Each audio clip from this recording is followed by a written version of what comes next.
Huawei এর নতুন phone মার্কেটে চলে আসছে, হুয়াওয়ে মেটা 70 প্রো। ভাই এই ফোনটি ইউজ করে আমরা কি কি ভালো দিক পেয়েছি, কি কি মন্দ দিক পেয়েছি, ভালো মন্দ বিস্তারিত জানবো আজকে ভিডিওতে। তার আগে একটি কথাই বলবো ভাই, যারা এখন আমাদের চ্যানেল সাবস্ক্রাইব করেনি প্লিজ সাবস্ক্রাইব করে পাশেই থাকবেন। সো দেরি না করে যাক মেইন ভিডিওতে। হুয়াওয়ে এর ডিজাইন কিন্তু সব সময় একটু অন্য রকমেরই হয়ে থাকে, তবে এবারও কিন্তু কোনো অংশেই কম না। ক্যামেরা মডিউলের বর্ডারটা এবার একটু বেশি মোটা মনে হচ্ছে, বাট সবগুলো সার্কেল ক্যামেরার থেকে এই ক্যামেরার মডিউলটা একটু প্রিমিয়ামই লাগছে, দেখতে ভালোই লাগছে। এবং ক্যামেরা মডিউলটা কিন্তু বেশ ছোটই করা হয়েছে। থিকনেস 8.2 মিলিমিটার এবং ওয়েট 222 গ্রাম। যদিও ওয়েট একটু বেশি, মানে এক হাতে কিন্তু ভালোই ইউজ করতে পারবেন। মানে ফোনের সাইজ কিন্তু খুব একটু বেশি না, সাইজ ঠিক আছে, বাট ওয়েটটা একটু বেশি, একটু ভারী।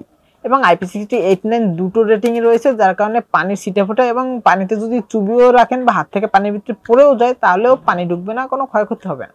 ফোনটি 4টি কালার ভেরিয়েন্টে মার্কেটে পেয়ে যাবেন, ব্ল্যাক, পার্পল, হোয়াইট এবং গ্রিন। ভাই আপনার কাছে কোন কালারটা ভালো লেগেছে কমেন্টে জানাবেন। ভাই ডিসপ্লেটা কিন্তু একদমই অন্যরকম, চিন বেজেল একদমই ন্যারো করা হয়েছে, মানে একদমই সিমেট্রিক্যাল। ভাই সচরাচর এত সিমেট্রিক্যাল চিন বেজেল কিন্তু দেখা যায় না। এবং ক্যামেরা কাটআউটটাও কিন্তু ভাই একটু অদ্ভুত টাইপেরই। ডিসপ্লে সেকশনে রয়েছে 6.9 ইঞ্চের একটি ওএলইডি প্যানেল। ভাই এটা কিন্তু এলটিপিও প্যানেল, আর এলটিপিও মানে তো অবশ্যই হয়তো বা জানেন যে আপনার কাজের উপর নির্ভর করে রিফ্রেশন চেঞ্জ হবে, মানে 1 থেকে 120 পর্যন্ত চেঞ্জ হবে। আর এক্ষেত্রে কিন্তু আপনারা চার্জ ব্যাকআপটা একটু বেশি পাবেন, মানে চার্জটা একটু কম টানবে। প্রোটেকশনের জন্য ব্যবহার করা হয়েছে হুয়াওয়ে কুলুল গ্লাস 2। এই প্রোটেকশনটা কিন্তু খুবই শক্ত, অনেকটাই শক্তপোক্ত, সব ভয় নেই। কর্নিং গরিলা গ্লাস 5 এর থেকে কম না কোনো অংশে।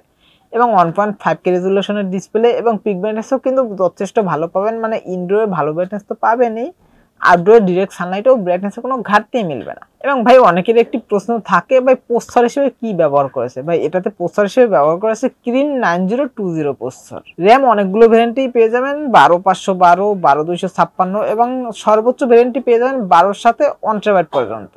এবং গেমিং নিয়ে কথা বলতে গেলে ভাই গেমিং মোটামুটি ভালোই করতে পারবেন, কোনো প্রকার কোনো ল্যাগিং ইস্যু মিলবে না। যে কোনো হাই গ্রাফিক্সের গেম মোটামুটি স্মুথলি প্লে করতে পারবেন। ব্যাটারি সেকশনে পেয়ে যান 5500 mAh একটি বড় ব্যাটারি, এবং এটিকে চার্জ করার জন্য রয়েছে ভাই 100 ওয়াটের ফাস্ট চার্জিং সাপোর্ট।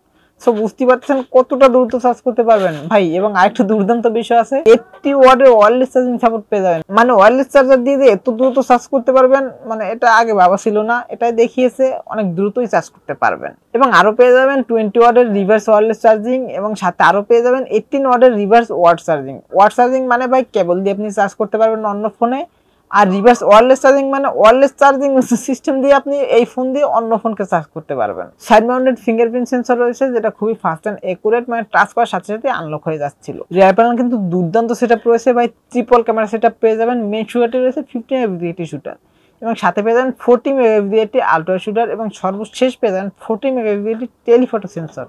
ভাই বুঝতে পারতেছেন কতটা দুর্দান্ত ক্যামেরা সেটআপ পাচ্ছেন। এবং ভিডিও কোয়ালিটি নিয়ে কথা বলতে গেলে ভাই ফ্রন্ট এবং ব্যাক দু পাশ থেকে আপনারা 4K তে ভিডিও রেকর্ড করতে পারবেন, এবং ওএস সাপোর্ট তো রয়েছেই, সো কোনো চিন্তার কারণই নেই। আজকে বেশি এই পর্যন্তই, দেখাবেন নেক্সট কোনো ভিডিওতে।